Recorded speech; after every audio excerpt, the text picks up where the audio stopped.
The Reality of Disclosure Conversations and the Need to Practice by Dr. Robert Truog, in collaboration with the Institute for Professionalism and Ethical Practice. I have to be honest. I mean, sometimes it really is great. I've had situations where families have said, "I can't believe you are being so honest with us about what happened. We can see how the mistake was made. It wasn't made with bad intentions at all. Wish it hadn't happened, but thank you for telling us and thank you for the apology." That does happen. But it also happens that families are just angry. And, so I think that part of our training needs to be that it's not, your conversation isn't always going to be met with, "Oh, thanks so much for telling me, don't worry about it, I'm sure it's all going to be okay." It's often not like that.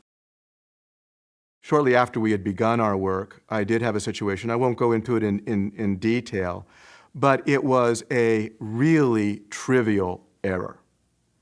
And it involved a medication that in the context I was giving it, it just didn't make any difference at all. But the medication had special significance for this family because it's also used as a chemotherapy agent and their child had cancer. And so they knew about this drug as a chemotherapy agent.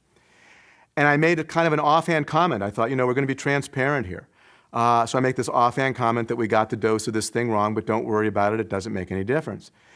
And the father heard these words, heard me mention the drug. And it was, for him, this was one of the most important drugs that their child had ever been given. And how could you possibly have gotten the dose wrong? And don't tell me that it didn't make any difference. And the conversation just went downhill. He could not get over the anger. And the more I tried to say to him, it didn't really matter, the more it looked like I was just trying to get out of it. It went terribly. And what it taught me was that there's more to just being committed to disclosure.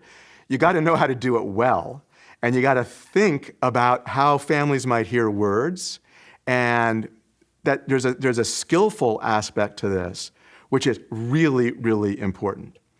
So it's not just disclosing, but there's a lot to learn about how to do it well.